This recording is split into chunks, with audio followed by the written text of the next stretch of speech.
Number 10. The Nigerian billionaire. Wait a minute, you mean to tell me that the Federal Bureau of Investigation is watching my Instagram stories? I thought I only had to hide my weekend activities from my snoopy parents. But yes, the FBI is in fact all up in our business. Well, when we give them a good reason to be anyways. The Nigerian Instagram star known as Hush Puppy has been busted in a cyber scam worth over $431 million. The man's real name is Raymond Abbas, and he has 2.4 million followers on his social media account. He doesn't do much except show off his lavish lifestyle of wearing designer clothes, driving luxury cars, and flying across the world in private jets. However, he was just busted in Dubai for a crazy scheme in which he ripped off credit card information. His wild posts of him holding money and smiling with all his gold chains caught the attention of government agencies.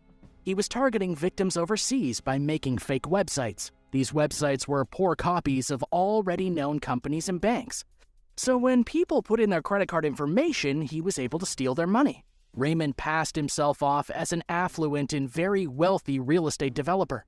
But the truth is, he was just a great big scamming phony. His apartment in Dubai was raided by the FBI and Interpol while he was sound asleep, and they managed to secure $37 million in cash.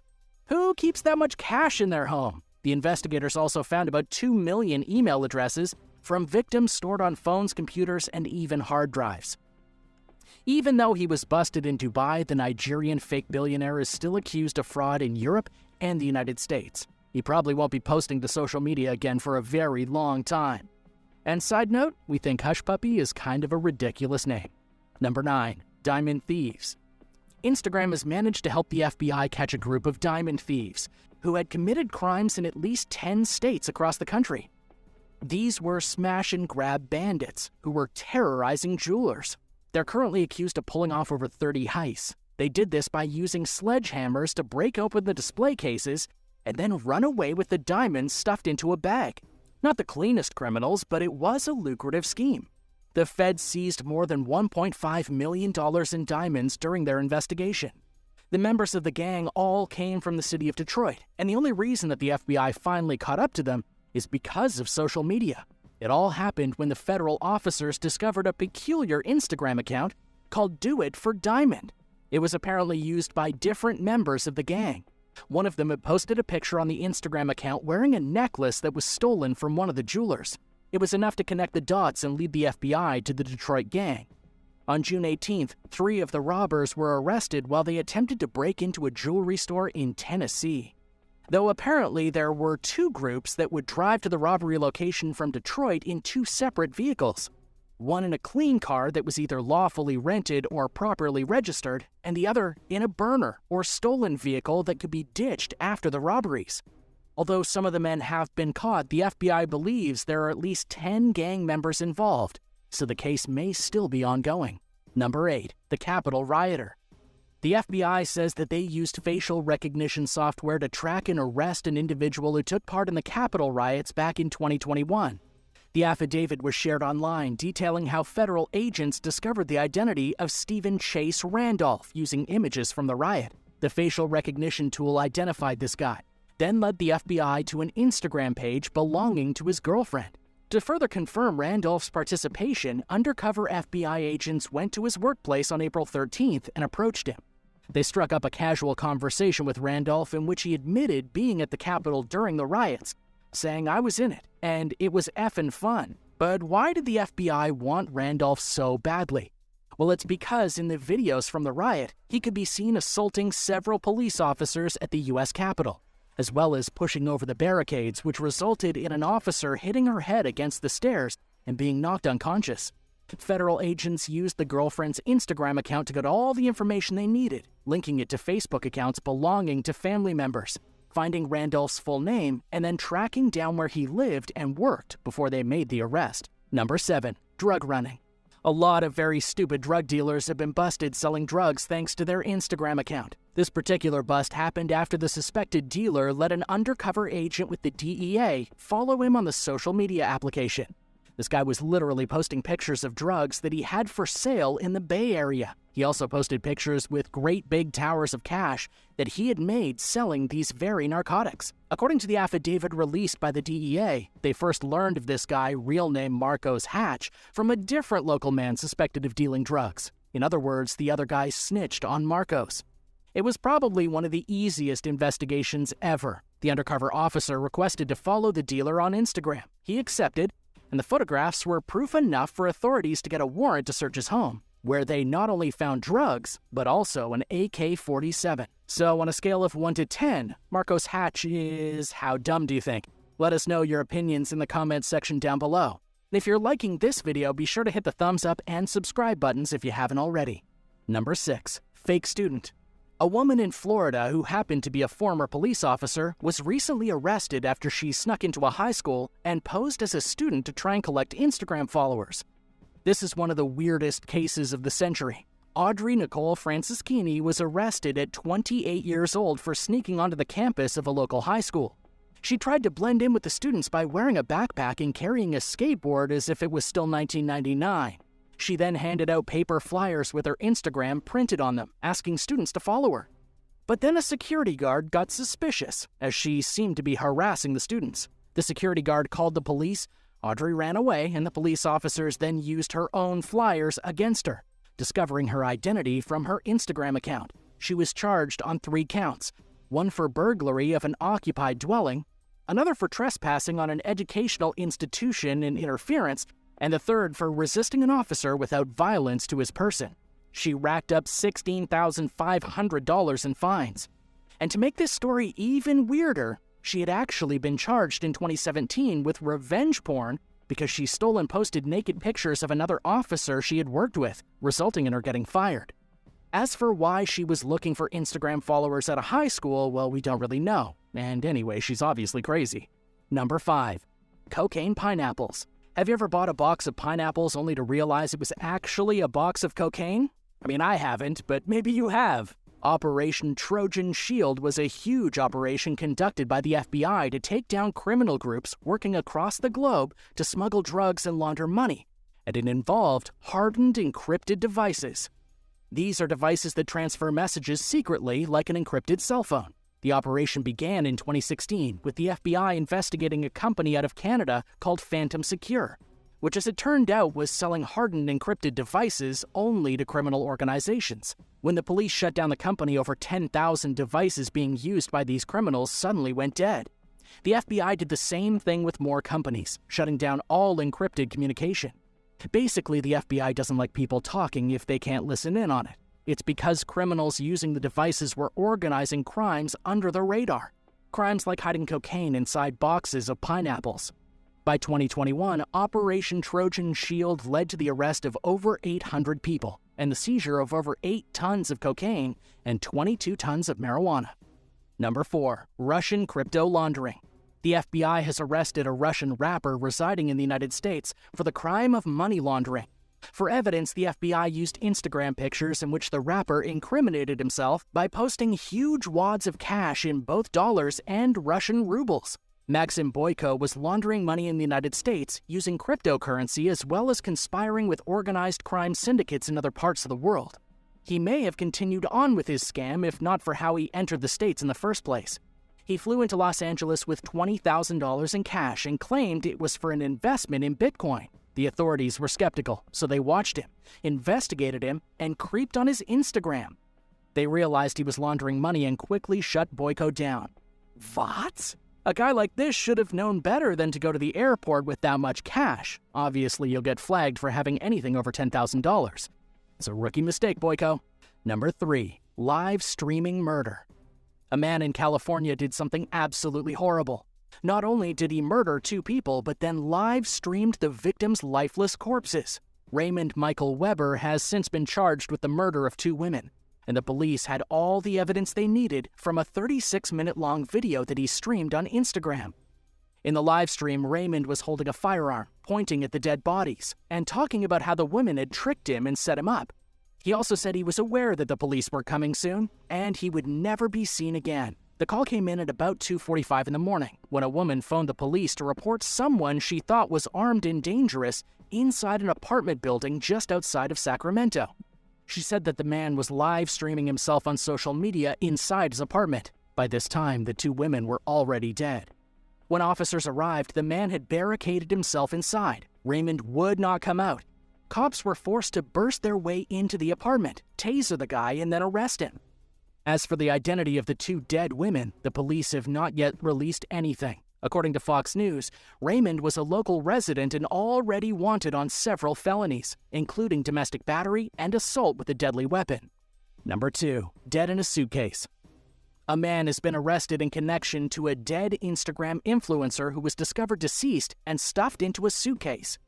This is some seriously graphic stuff, so be prepared. Instagram influencer Ekaterina Karaglanova, only 24 years old, was stabbed multiple times and then put into a suitcase and left inside her Moscow apartment. So who found her body? Sadly, it was her parents. They let themselves into her apartment after she neglected to answer their calls for almost a week. They found her brutalized inside the suitcase, and afterward the authorities were quick to arrest a man in connection with the killing. A man who was apparently jealous of the young and attractive Instagram star's lifestyle, her travel plans, and her new boyfriend. She had about 85,000 Instagram followers, making lots of money from sharing photos of herself in lingerie and at luxury hotels. But all that luxury ended up being her downfall, as the jealous man decided that she just didn't deserve it. Number 1. Bitcoin scam. A popular personality on Instagram known as Jay Mazzani has been charged with wire fraud. His real name is Jabara Igbara, and he used his popularity on social media to trick his followers into selling him Bitcoin. This guy actually had people who liked him enough to follow him on social media send him Bitcoin while saying that he was going to send wire transfers to them, paying up to 5% above market value. But in reality, he never sent any money to anyone and ended up getting away with $2.5 million in Bitcoin from his victims. But he didn't get away for long, since he was busted by the FBI after his victims freaked out and the internet exploded in complaints.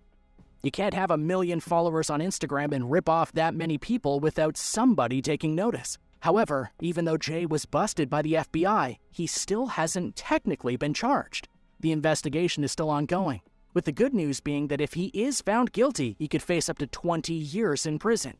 And that'll probably make the people he ripped off feel a whole lot better about the situation. But hey, this is why you don't send strangers on the internet money. It's only a scam if you fall for it. Thanks for watching. Bears are beautiful animals. People love them and fear them. And you should probably fear them too. They're massive, powerful, and like all animals that belong in the wild, they're unpredictable. So is it a good idea to keep a bear as a pet? Well, for the Waltz family of Pennsylvania, they learned the hard way that this wasn't the best idea. Their bear, very appropriately named Teddy, was an example of what happens when these stories take a darker turn. The Waltz family had raised Teddy since he was a young cub, so Teddy did have a bond with the family. And yet that bond didn't stop the 350-pound teddy bear from killing 37-year-old Kelly Ann Waltz. One day she was cleaning out Teddy's cage like she had done many times before. And now you might be thinking, did Kelly do anything to trigger the bear? Well, yes and no. No, she didn't do anything directly. However, she made the fatal mistake of cleaning the cage while the bear was still in there with her.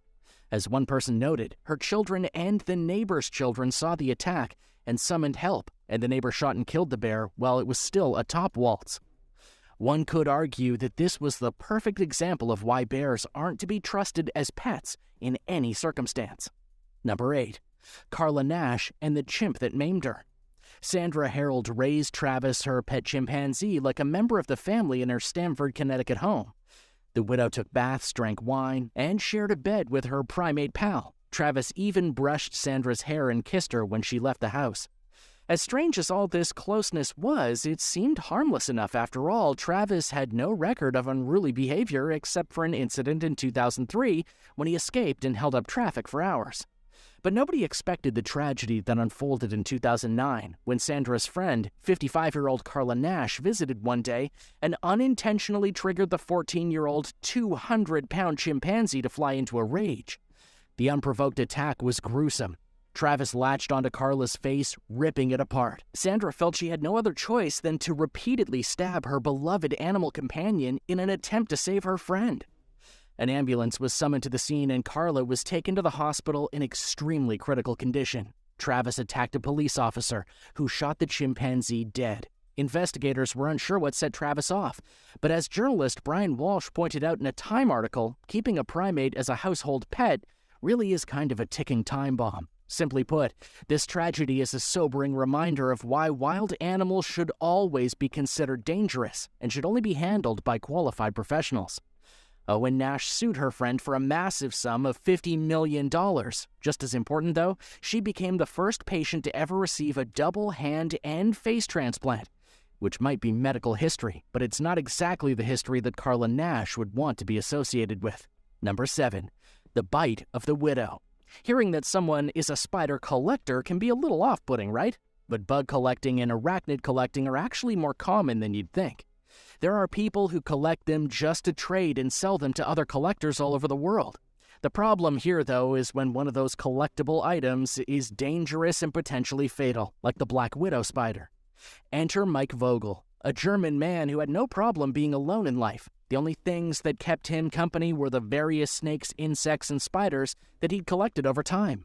We're sure you can guess what's about to happen to Mr. Vogel. Somehow one of his black widows got out and bit him. Black widow spiders are one of the most venomous spiders on the planet, and getting bitten by them can cause all sorts of pain and agony, and a lot of time, it can cause death. Now, not only did he die from that bite, he was later found draped in spider webs and mostly consumed by the hundreds of creatures that this solitary man had in his place. So much so that it said his body was scattered all over the place by the time he was discovered. To wrap this up, there are better things to keep you company than deadly spiders. Just saying. Do you know anyone with a collection like Mr. Vogel? Let us know in the comments section down below. And if you're liking this video, be sure to hit the thumbs up and subscribe buttons if you haven't already. Number 6. SANDRA'S Wolfpack. Dogs are a man's best friend and very loyal companions. Lots of people have dogs. In fact, most people have dogs, but most people don't have pet wolves. Wolves are steeped in folklore and are said to be monsters. And that's not really true at all, but that doesn't mean they don't attack humans when the need arrives. Which brings us to Sandra L. Piovagian. She had 9 wolf dogs and raised them with care and affection. If you're curious, yes, wolf dogs are exactly what they sound like. Part wolf, part dog. They're known to have the traits of both, which only makes sense. It's documented that Sandra really did take good care of her dogs and loved them with all her heart. But not unlike an earlier story, that doesn't mean that they weren't above attacking her. One day, she was supposed to meet her daughter for a meeting, but she never arrived. Concerned, her husband went home to try and find her, only to find that the wolf dogs had attacked her, dragged her to their pen, and started to eat her. By the time the husband got to her, she was already long gone. But there is a mystery in this story that hasn't been solved. Why did this happen at all? Many can't figure it out based on what was known about her and how she treated her wolf pack. Did she make a mistake? Did the wolf-like instincts of the dogs kick in for some reason? It's hard to say, but this story proves why even in the best of circumstances, it's not wise to have any kind of wolf as a pet, which is likely why the wolf dog as a breed is banned in several countries around the world. Number 5. The Stag and Gerald. Gerald Rushton was a Texas man with a bold plan, and like many people from Texas, he considered rules to be more like suggestions. We say this because upon his death, investigators found that he was in possession of many illegal animals in his backyard. He was capturing them in order to attempt to domesticate them in his own way. Why did Gerald think he would be able to tame a bunch of wild animals with no prior animal training experience? Well, who knows? On the law side of things, though, well, it's illegal. And on the logical side of things, it's just kind of stupid. Which we can say, because one of the creatures that he tried to domesticate was a 500-pound red stag deer, not exactly Bambi. Deer may seem like they're nice and skittish, but they're fierce creatures that aren't afraid to protect their own or defend their territory. Gerald Rushton went inside the cage of his stag deer and then was promptly gored by its massive antlers. After being pinned to the nearby fence, the stag then proceeded to trample Gerald until he was dead. Afterwards, game wardens arrived to put the stag down, but the damage had already been done. Number 4. The Python and the Toddler. Usually when you hear of snake interactions gone wrong, you think of someone who was stupid enough to let a snake get too close to them, and they get a nasty bite from the snake's fangs that are quite literally dripping with deadly venom. Or in some cases, someone was simply mishandling the creature, and snakes aren't the kinds of creatures you want to mishandle. But snakes don't usually kill their victims by biting them and wasting venom. Their most preferred method of terror is asphyxiation. They wrap their long bodies around their prey and squeeze. They squeeze so tight that whatever or whoever the snake wraps up can no longer breathe, which is what happened to an unlikely toddler in a horrifying fashion. In Florida, make your own jokes here, a woman named Jaren Hare and her boyfriend Charlie were living together with Charlie's 2-year-old daughter and a giant python. Now, according to them, they had placed this python in a laundry bag and then put it in a tank that was sealed by a pinned quilt. Again, make your own jokes here. The problem here was that the python was very clearly intelligent and escaped 10 times previously. 2 probably should have been the limit before a better cage was found. And then it wandered to where the 2-year-old child was. The python wrapped its body around the child and quite literally squeezed the life out of it. The jury sentenced the couple to 12 years in jail, and the foreperson had this to say: even under the most remote circumstances, it was possible that the child could have been injured, and it was their duty to make sure that there was no possibility that a 2-year-old would be bitten or in any way harmed.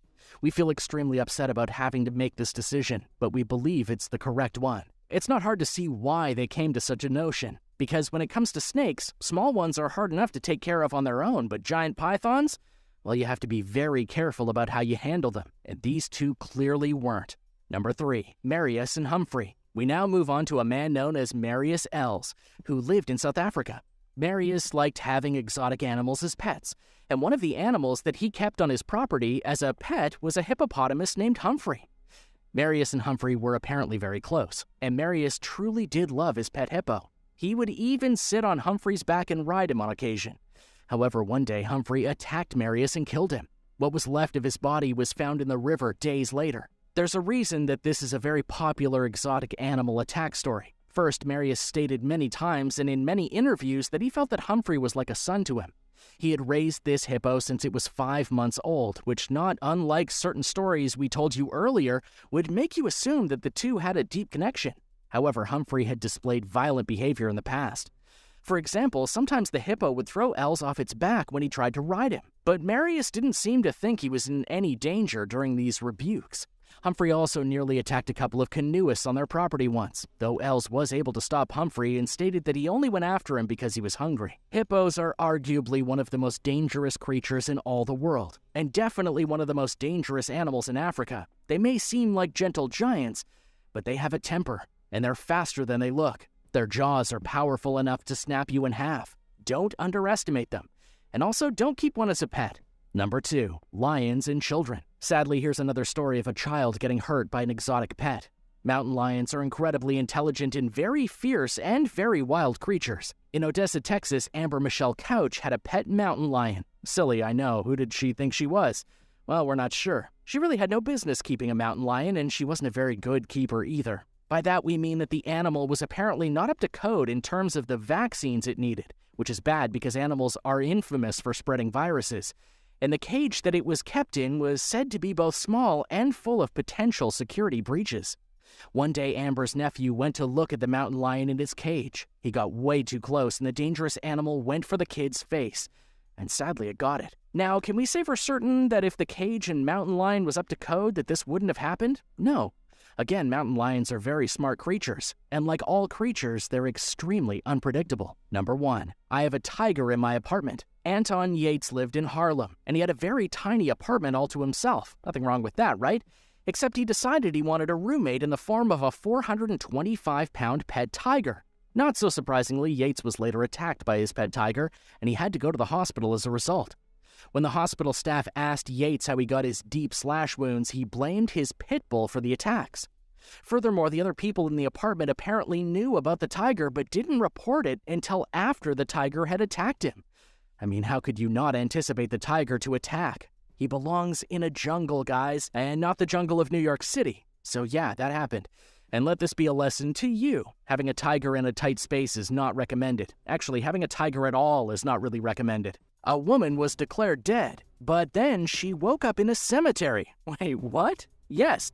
As it turns out, the whole thing was one bizarre case of miscommunication. It happened in India to a woman named Yasmin Banu, who fainted in her house and was then rushed to hospital by her brother. The doctors examined her, suggested she get emergency surgery, but then couldn't treat her because they didn't have enough beds. She was sent to a private hospital to get the surgery done, but before they could, the hospital realized she was brain dead. Well, at least they thought she was brain dead. The hospital told her family to take her home, but instead her family took her to the cemetery to be buried because they thought she was 100% deceased. But then something strange happened. You see, right before her body was lifted to perform the last rites ceremony, she started breathing. It turned out she was alive and her family had made a grave error, no pun intended. Once Yasmin woke up, she was given water and then sent back to the private hospital, where she had emergency surgery performed to fix a blood clot in her brain. She was never dead at all, and the hospital confirmed that they'd never said she was physically dead, only brain dead. I mean, it would be hilarious if it wasn't so gravely terrifying, but I'm just glad she's okay. This time it was a miscommunication with the family that almost had Yasmin buried alive. Number 9. Essie Dunbar. In the year 1915, Essie Dunbar was pronounced dead after she suffered from a seizure. According to the local legends, she was even discovered still alive halfway through her burial, with Essie already stuffed into her coffin. This happened in South Carolina, when Essie was found to have no signs of life and was declared dead. Her corpse was put into a wooden coffin. The funeral was arranged for the next morning. And during the cemetery, her coffin was lowered 6 feet deep, but her sister hadn't made it to the original service. So when her sister did finally show up, she asked to see the body before the dirt was thrown onto the coffin.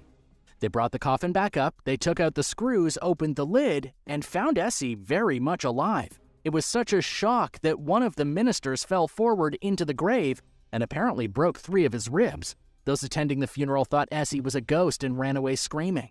Considering this was 1915, Essie had to go through the rest of her life with her neighbors thinking she was a zombie, when in fact she had just suffered an epileptic seizure and the doctors of the day didn't know what to do about it, so they tried to bury her alive.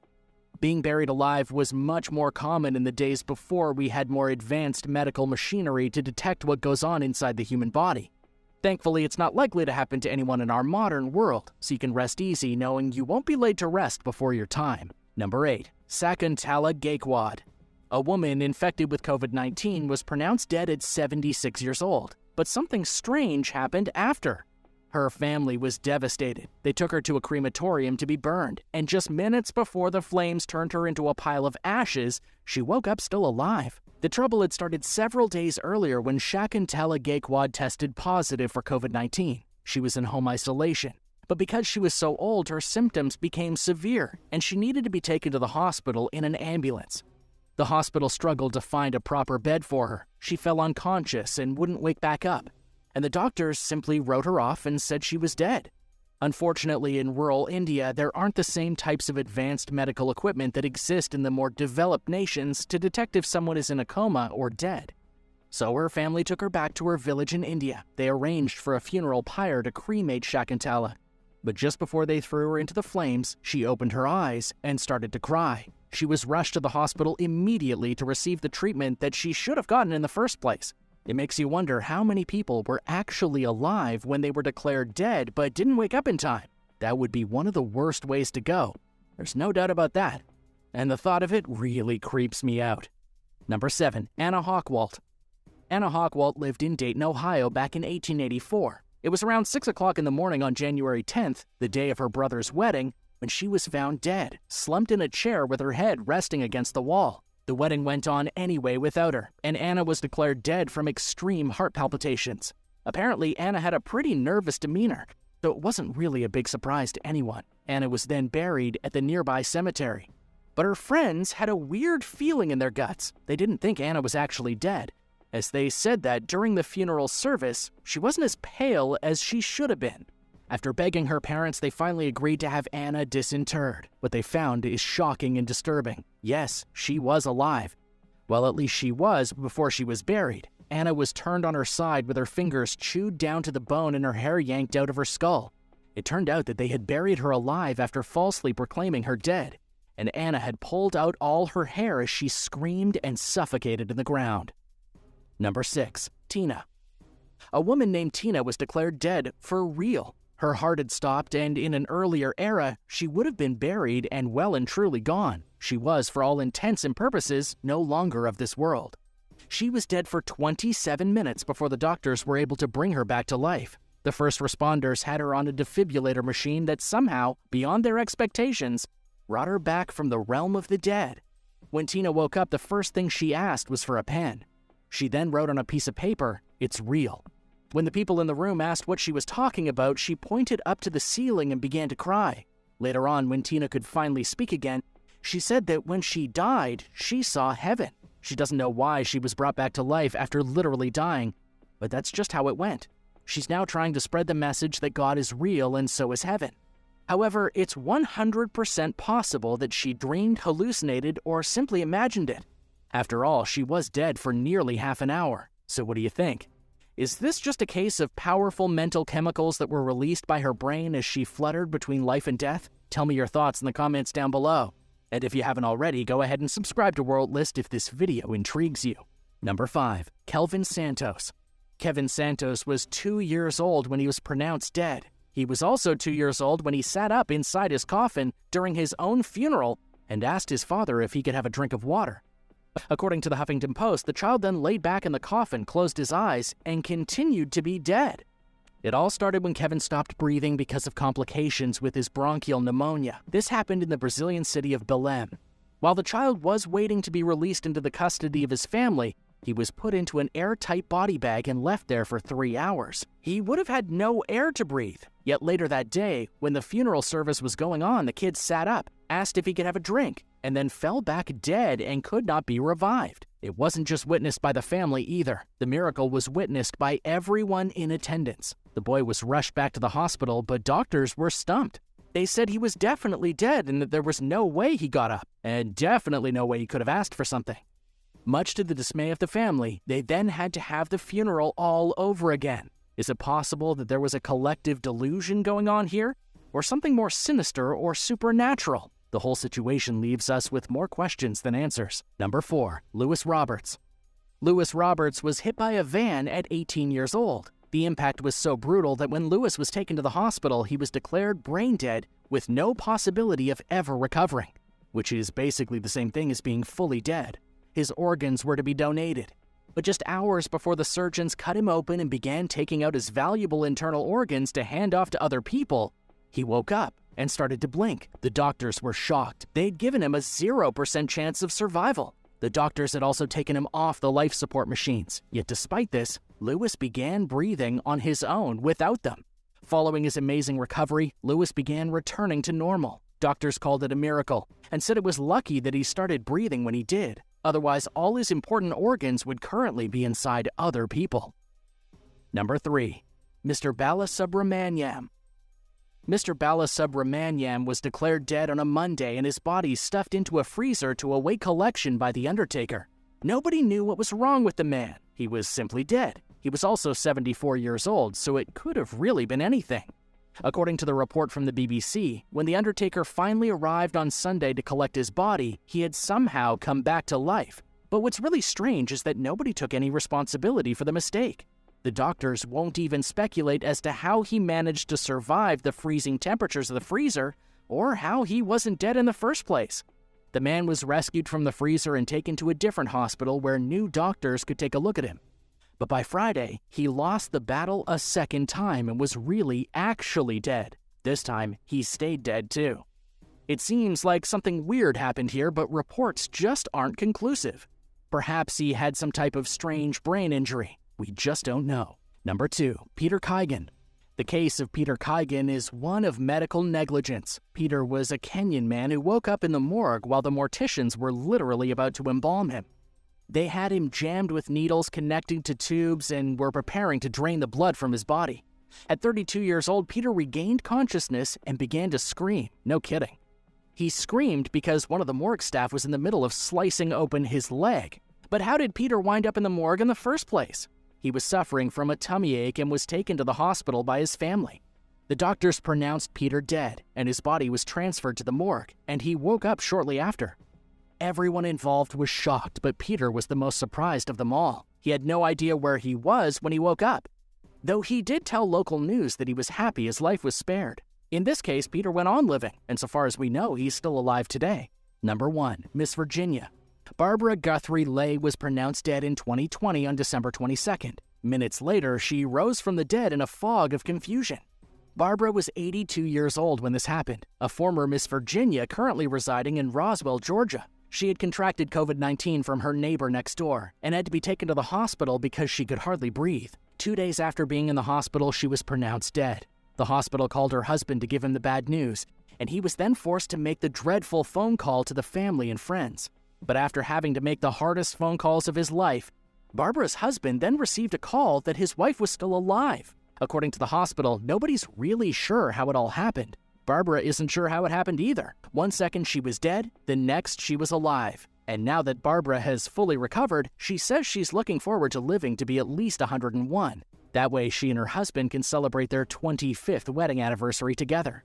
At least this story has a happy ending. Do you know anyone who was declared dead but woke up later? Especially let me know if you happen to be watching this and you're someone who's on the list. Let me know in the comments section down below, and thanks for watching. Don't forget to hit subscribe and come back again for another awesome video.